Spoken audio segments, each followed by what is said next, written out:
तख्त कोई 4 फीट का 5 फीट का नहीं, 80 गज लंबा है और उतना ही चौड़ा है, उतना ही वजनी है और 7 दरवाजों के अंदर बंद करके रखा हुआ है। सोने चांदी जवाहरात से जुड़ा हुआ तख्त है और एक इंसान कहता है, इंसान, जिन्नात की बात नहीं कर रहा, जिन्नात की बात आएगी तो आप समझेंगे उनको बड़ी ताकत होती है, इंसान की बात कर रहा हूं। इंसान ने कहा सुलेमान अलैहिस्सलाम की उम्मती मैं पलक झपकने से पहले लाऊंगा।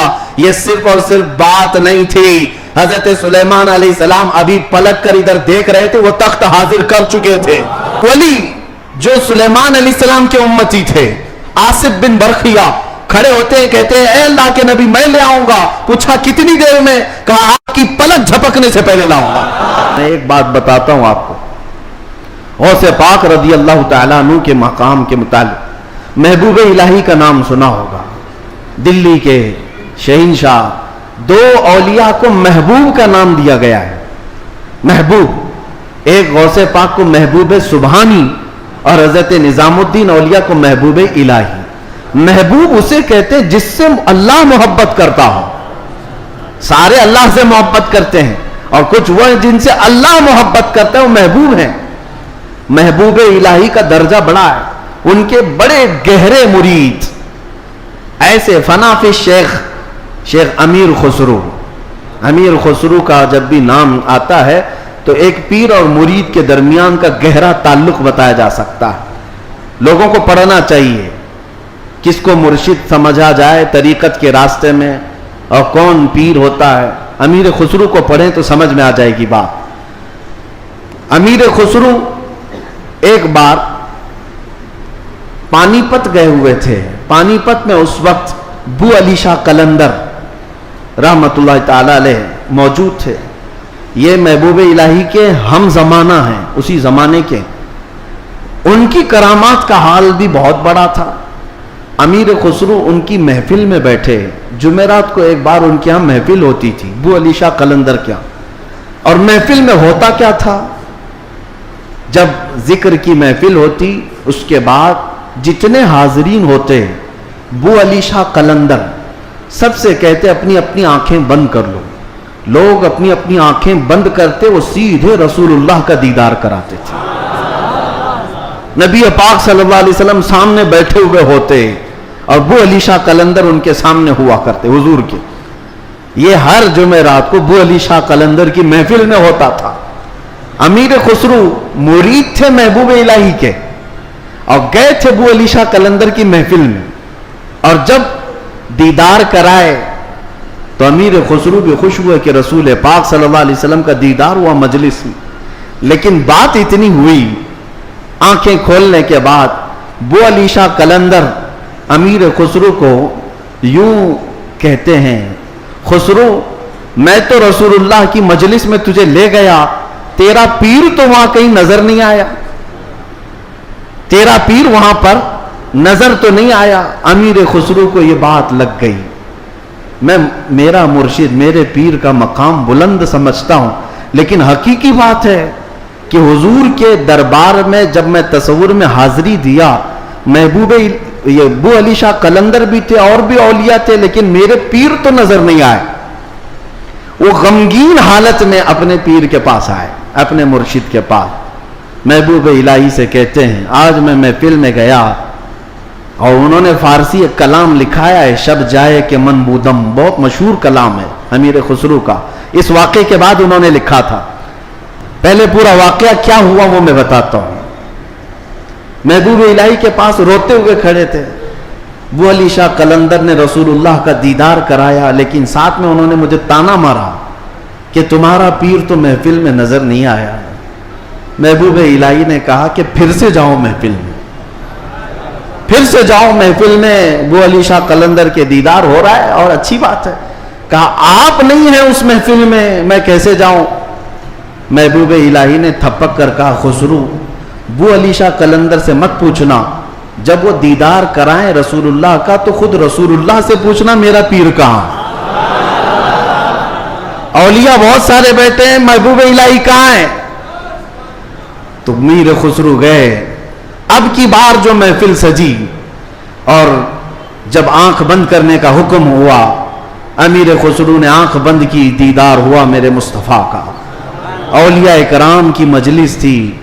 खुसरू कहते हैं मैं आगे बढ़ा, नबी कौनैन सल्लल्लाहु ताला अलैहि वसल्लम के दरबार में दस्त बस्ता अर्ज किया, या रसूल अल्लाह, औलिया की महफिल है, यहाँ पर मेरे मुर्शिद निजामुद्दीन औलिया नजर नहीं आते। नबी पाक ने फरमाया एक मंजिल ऊपर चढ़ जा, एक मंजिल ऊपर चढ़ जा। अमीर खुसरू कहते हैं मैं एक मंजिल ऊपर गया तो देखा एक बहुत बड़ा दालान है, सहन है, वहां भी रसूलुल्लाह जलवा फरमा है, मसनद नशी है, वहां दीगर औलिया इकराम हैं और दीगर औलिया, लेकिन वहां भी मेरे मुर्शिद नजर नहीं आए। मैं फिर पूछा मेरे मुस्तफ़ा से, आका यहां पर भी नहीं है। हुजूर ने फरमाया एक और मंजिल चढ़ जा। खुसरू कहते हैं मैं तीसरी मंजिल पर आया, वहां भी हुजूर बैठे थे, लेकिन औलिया की महफिल में मेरे पीर नजर नहीं आए।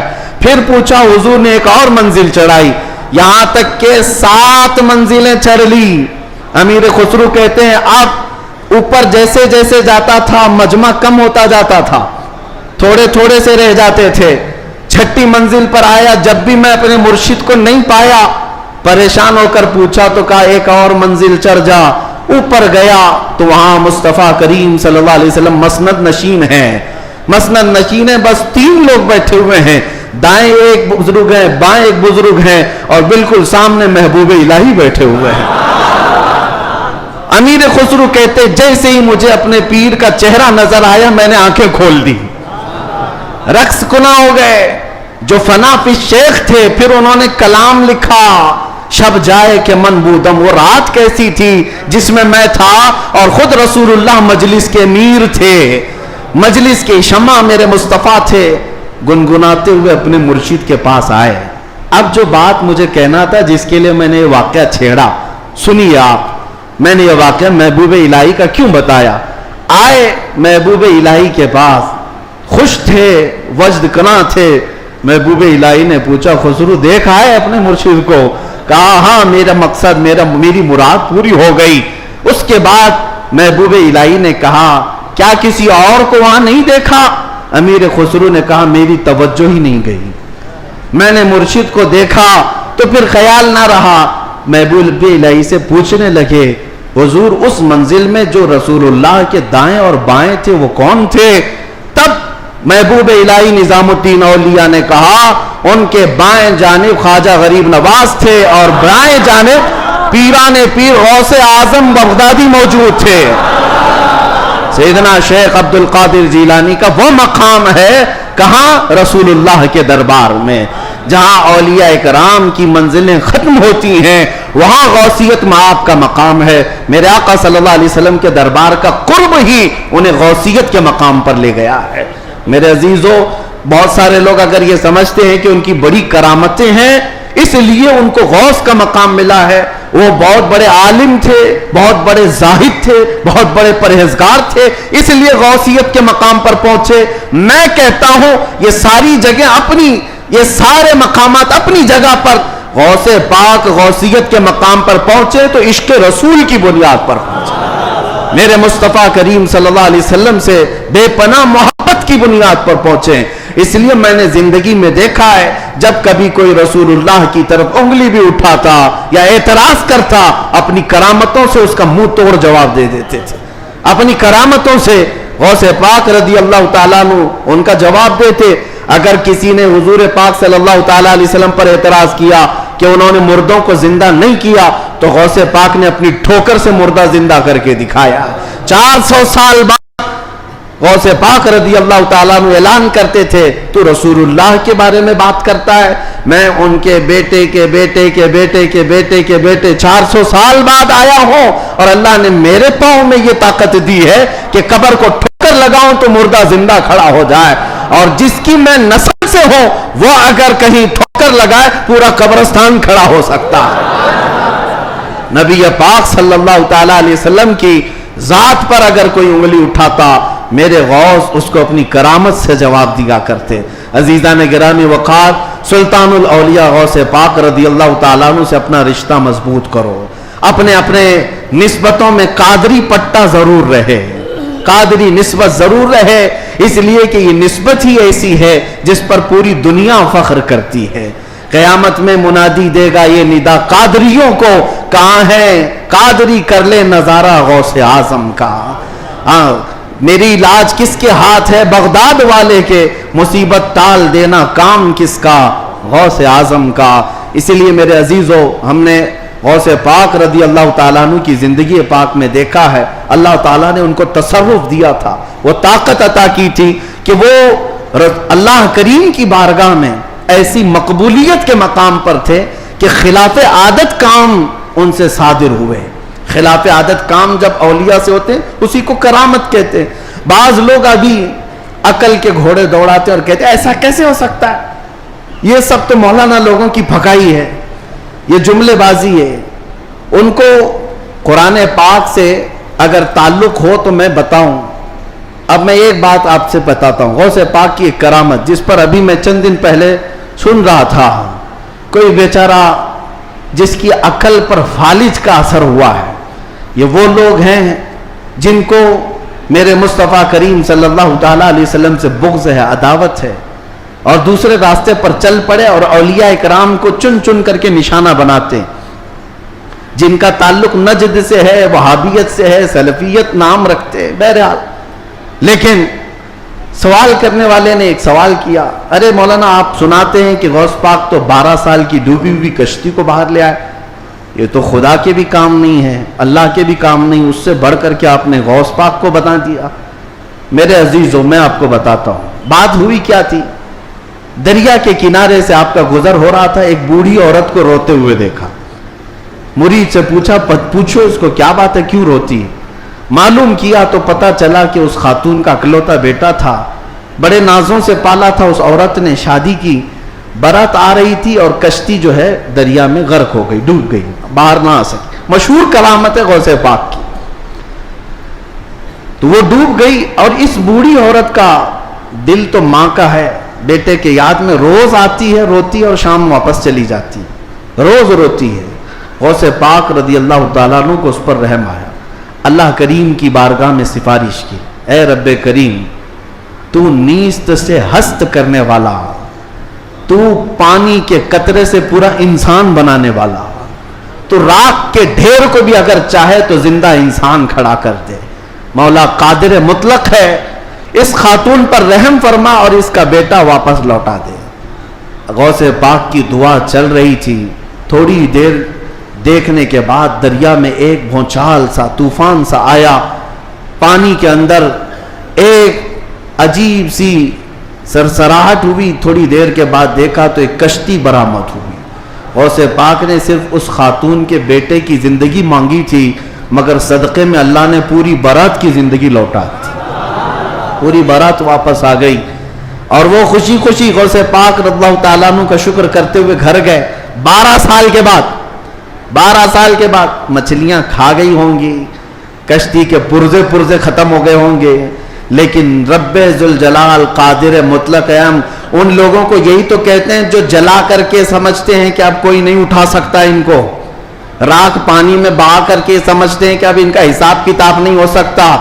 ہر عقل کے اندھو، جس رب ذوالجلال نے ایک نطفے سے تمہارا پورا انسانی شکل بنایا ہے، تم 1000 بار جلا کر راکھ کر دو، رب ذوالجلال قادر مطلق ہے، وہ دوبارہ زندہ فرمائے گا حساب لینے کے لیے۔ تو کشتی دوبارہ واپس آئی۔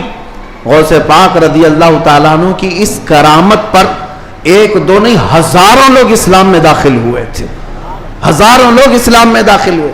اب جو صاحب ہیں انہوں نے کہا کہ ایسا کیسے ہو سکتا ہے، ایسا کیسے ہو سکتا ہے؟ ہر جگہ اگر تم عقل کے گھوڑے دوڑاؤ گے تو یہی سوال کرو گے ایسا کیسے ہو سکتا ہے۔ اگر تمہاری عقل میں بات نہیں آتی تو سمجھ لو اسی کو کرامت کہتے ہیں، اسی کو کرامت کہتے ہیں۔ تم اور ہم بھی کر سکتے تھے تو پھر غوث کی کرامت کا مطلب ہی کیا ہے؟ تم بھی غوث ہوتے، ہم بھی غوث ہوتے۔ کرامت ہے جو عقل میں نہیں آئے گی۔ اور قرآن سے اگر دلیل مانگتے ہو، سنو، سلیمان علیہ السلام نے اپنے دربار میں ایک بار اعلان کیا تھا، کون ہے جو سبا بلقیس کا تخت یہاں پر لے آئے گا؟ سلیمان علیہ السلام فلسطین میں بیٹھے ہوئے ہیں اور سبا بلقیس کا تخت یمن میں ہے، یمن اور فلسطین میں 1000 کلومیٹر سے زیادہ کا فاصلہ ہے. ایک جن کھڑا ہوا, کہا اللہ کے نبی میں لے آتا ہوں. پوچھا کتنی دیر میں؟ کہا میں آپ کی مجلس ختم ہونے سے پہلے وہ لے کر آ جاؤں گا. جنات کی طاقت پر یقین رکھنے والے, جنات کو حاصل کرنے کے لیے عملیات کرنے والے, سنو قرآن کیا کہتا ہے. سلیمان علیہ السلام نے کہا بہت دیر ہو جائے گی, مجلس ختم ہونے تک تم لاؤ گے؟ مجلس ختم ہونے تک. پھر اللہ کے ایک ولی جو سلیمان علیہ السلام کے امتی تھے, آصف بن برخیہ, کھڑے ہوتے ہیں, کہتے ہیں اے اللہ کے نبی میں لے آؤں گا. پوچھا کتنی دیر میں؟ کہا آپ کی پلک جھپکنے سے پہلے لاؤں گا. آپ کی, یہ قرآن کے الفاظ ہیں, قرآن کے. قال الذي عنده علم من الكتاب انا آتيك به قبل ان يرتد اليك طرفك. اس سے پہلے کہ آپ کی آنکھ کی پلک جھپکے, اے اللہ کے نبی میں وہ تخت لے آؤں گا. تخت کوئی 4 فٹ کا 5 فٹ کا نہیں, 80 گز لمبا ہے اور اتنا ہی چوڑا ہے, اتنا ہی وزنی ہے, اور 7 دروازوں کے اندر بند کر کے رکھا ہوا ہے. سونے چاندی جواہرات سے جڑا ہوا تخت ہے. اور ایک انسان کہتا ہے, انسان, جنات کی بات نہیں کر رہا, جنات کی بات آئے گی تو آپ سمجھیں گے ان کو بڑی طاقت ہوتی ہے. انسان کی بات کر رہا ہوں. انسان نے کہا سلیمان علیہ السلام کے امتی میں پلک جھپکنے سے پہلے لاؤں گا. یہ صرف اور صرف بات نہیں تھی, حضرت سلیمان علیہ السلام ابھی پلک کر ادھر دیکھ رہے تھے, وہ تخت حاضر کر چکے تھے, تخت حاضر کر چکے تھے. اب میں آپ کو یہ بتانا چاہتا ہوں, وہ سلیمان علیہ السلام خود اللہ کے نبی تھے, خود اللہ کے نبی. ارے وہ چاہتے تو خود ہی تخت کو طلب کر لیتے. اس قرآن کے واقعے کا مطلب مجھے یہ سمجھ میں آتا ہے, اللہ کے نبی نے دنیا کو یہ بتانا چاہا جو نبی کے قدموں میں بیٹھتا اس کی طاقت کا یہ ہے.